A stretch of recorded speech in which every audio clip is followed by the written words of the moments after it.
ஆதிமூல முருகா முருகா ஆதிதேவ முருகா ஞானபால முருகா முருகா ஞானதேவ முருகா கோயில் நாடி வந்தேன் முருகா குறைகள் தீர்க்க வருவாய் உன் மலையை நாடி வந்தேன் முருகா மனமிரங்கி வருவாய்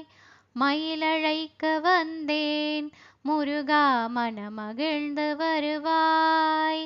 உன் கொடியழைக்க வந்தேன் முருகா குணமறிந்து வருவாய் வினைகள் நீங்க வந்தேன் முருகா வேலெடுத்து வருவாய் அன்னை தந்தையானாய் முருகா அரிய செல்வமானாய் என்னை ஆளும் முருகா முருகா உன்னை என்றும் மறவேன் என்னை ஆளும் முருகா முருகா உன்னை என்றும் மறவேன்